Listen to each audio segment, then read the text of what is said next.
Hello, welcome back to Madrona's Pulse Teachings. I'm Iris, and it is time for the astrology of the week ahead. I don't know how it's already Sunday evening, but it is, so I'm going to make this for you for this week. So we are looking at February 10th through February 16th, folks. This is going to bring us into mid-February. Like, how is it happening? It's happening too quickly. But time's going to keep going, so we might as well know the astro forecast as we move with it. So we are, of course, this week coming into our Leo full moon. Okay, so I have a video that's just about that full moon. This is going to be more about how the week is leading up to it and what is coming as we emerge out of this week. Okay, but that is a very dominant energy of this week, especially because in our Leo full moon, as we know, we have got Uranus squaring that full moon. So Uranus is going to talk this week to the sun. It's going to talk to Mercury, to Ceres. So there is a lot of Uranian energy this week. There is also quite a bit of the divine feminine asteroids coming through and sprinkling, some cases not just a sprinkle, but a deep feeling into that divine feminine energy, which is merging with different archetypes this week. So just knowing that that's here can also support us, because Uranian energy can be a lot. And there is a lot of it this week because that sun and especially Mercury are moving through Aquarius, and Uranus rules Aquarius. So it is a lot. There could be a lot of kind of changing gears. There could be sudden discoveries, news coming, insights. They can come. Uranus can work from within and without, but just knowing that we are coming into what could be in some ways a little bit of a volatile energy, but it doesn't need to be if we can create the space to witness what's emerging and then respond in a mindful way. So let's just move through the week. Okay, so we start on the 10th, and we have on the 10th, we're coming out of the exact conjunction of Mercury and the sun. So this is actually potentially quite lovely because that that Mercury, when it's exactly conjunct, which was on the 9th, it can actually be a little bit of consuming our understanding, consuming our thoughts. And as Mercury comes out of that exact conjunction, we kind of get potentially some of those insights. But as it comes out of that exact conjunction, it goes into its square with Uranus. And so this is a lot. It's a lot of information. It's a lot of sudden insights. It absolutely can be, Mercury is the messenger of the gods. This can be us having those insights that kind of say, I didn't know where I was going, but Uranus comes into that square with Mercury. And as that happens, Mercury is also conjunct Ceres, okay, the Earth Mother. So Ceres is here. We have this divine feminine energy that is with Mercury. They're going into their square with Uranus. And of course, the sun is very close behind them. And this really does, bring in whatever is coming up. Ceres wants to be there, and she wants to be nurturing. So the square becomes productive when we are mindful with what's emerging. We check in with what is actually going to nourish and nurture us in whatever is emerging, and that's what we want to feed into. We do want to ask that of ourselves. What do I need to meet whatever circumstances are arising that also lets me be with the wisdom of the Earth Mother? And she's here, and she's with us, and she's with the messenger of the gods. So there could be some really nurturing insights to emerge out of whatever kind of wild card energy Uranus could be bringing up. Uranus is also just a lot of stimulation, and this is a lot of stimulation for the nervous system starting this week off. Okay, so we do want to have those grounding practices that bring us back into the body, that slow us down.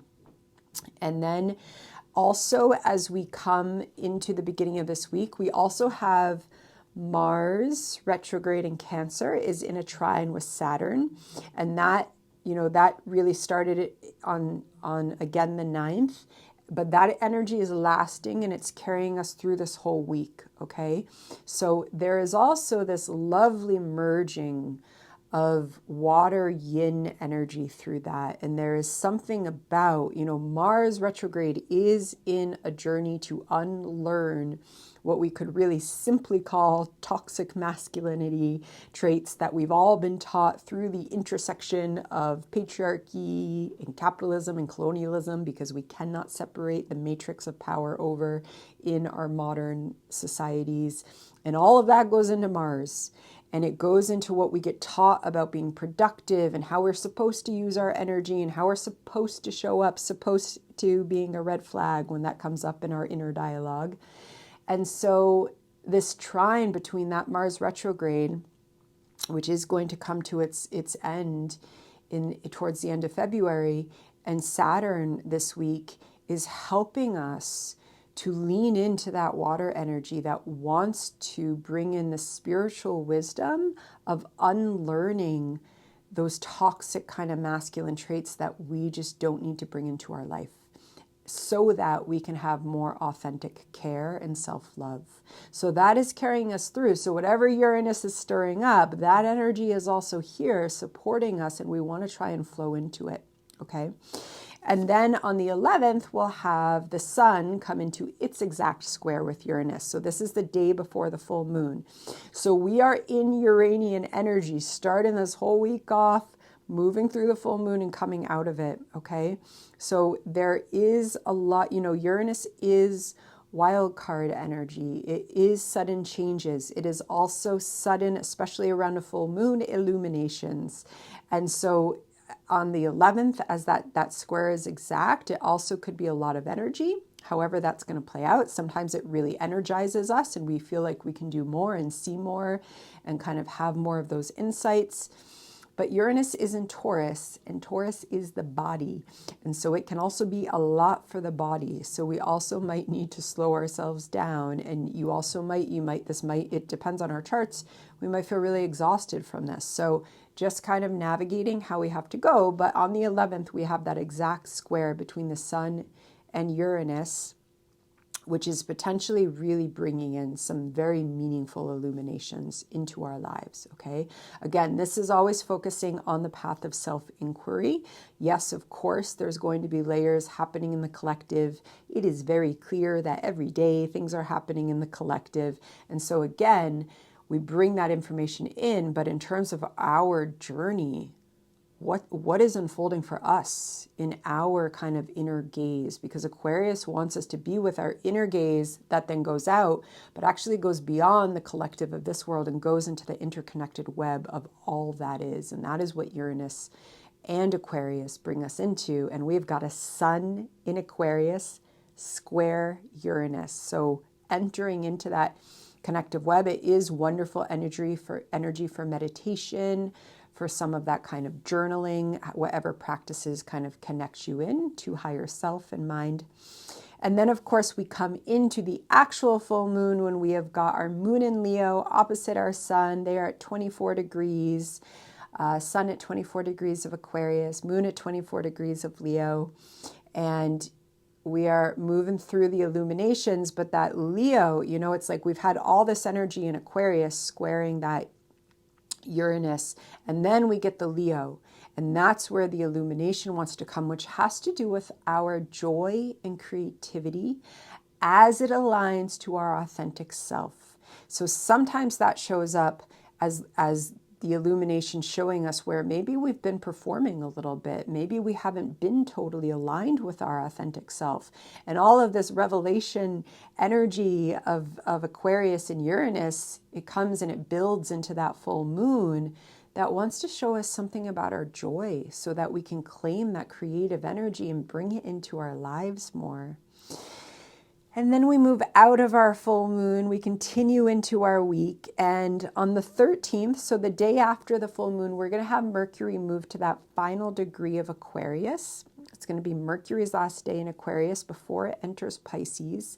And on that day after the full moon, we have Mercury is going to square Juno, who's at the final stages of her journey in Scorpio, and what a journey that has been.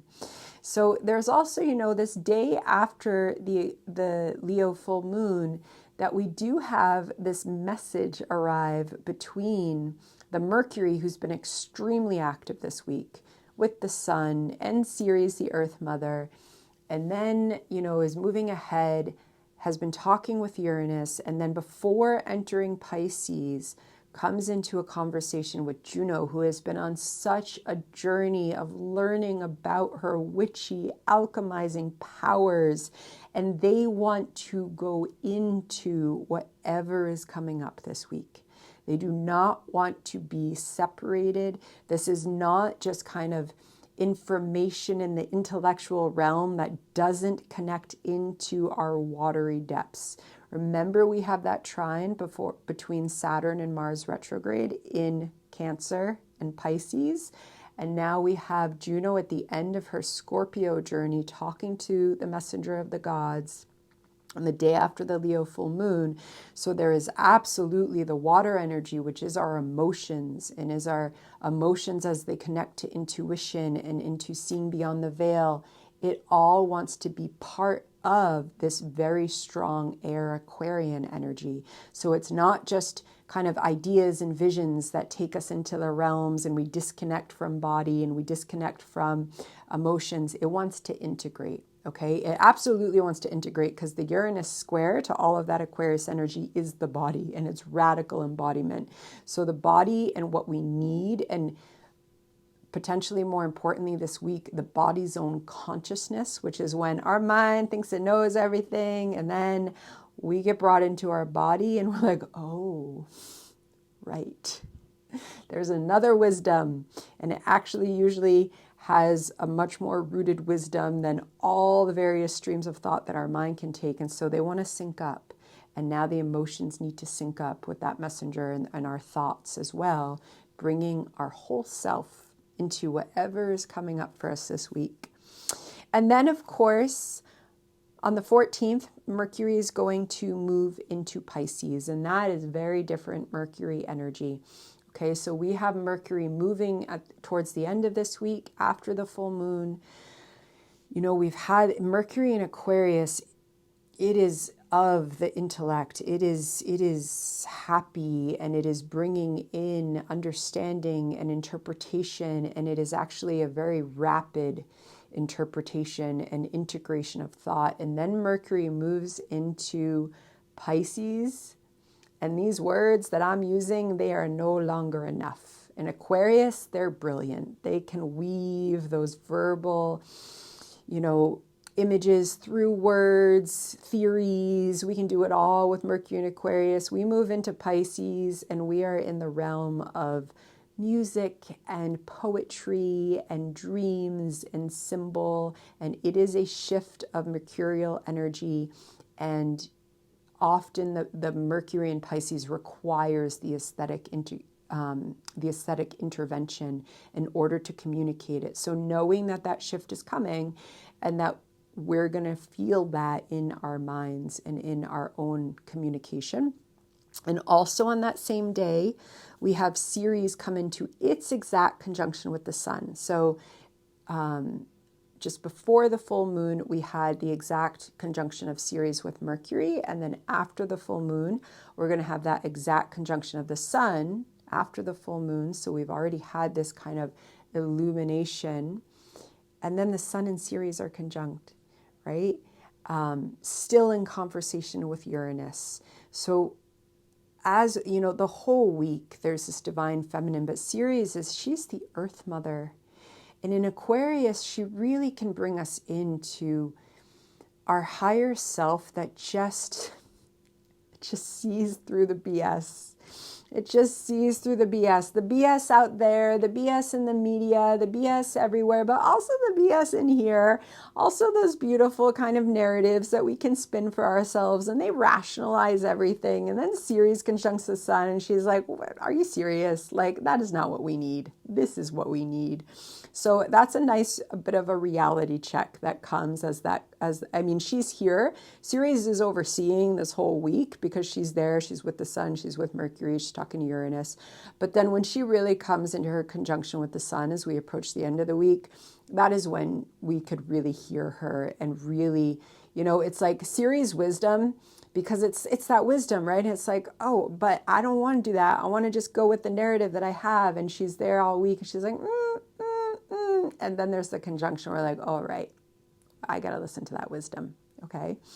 And then we end the week. And I definitely wanted to mention this because we end the week on the 16th after this, somewhat big week of Uranian energy and moving through all these layers. And then Pallas is going to enter Aquarius, Pallas Athena. And she is going to be conjunct Pluto, and she's going to be in a trine with Sedna. Okay, so we have this surge of that divine feminine energy at the end of this week too. And she, of course, she is also wisdom of a different variety of divine feminine wisdom from Pallas Athena. She is that ultimate strategizer, and she moves into Aquarius. So, Pallas Athena in Aquarius, she can see so many different angles at once. She literally can see with the gaze of higher mind. And she trines Sedna, who is this incredible force of ultimately the empowerment that we are seated into in our lives that, yes, involves trauma. It involves very complex relationships, very complex emotions. There is nothing that is simple about Sedna's journey, and yet she transforms, she transmutes. Sedna becomes the goddess of the ocean, and she leaves behind who she was. Yet who she was is so important to that journey, and there's no stage of her journey that can be skipped. None of it. It's all part of her becoming the goddess of the ocean.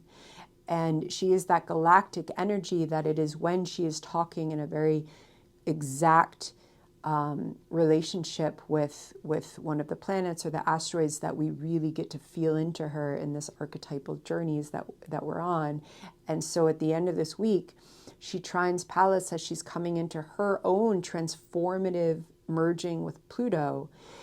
So there is something breaking down in that kind of wise part of ourselves that is the strategizer, so that we can become that incredible strategizer, that higher mind self that sees with a gaze, that literally sees all, kind of like her owl who has quite the perspective as he's changing his neck, as he's moving his neck. It's really late, folks. As he's changing his neck, as he's moving his neck.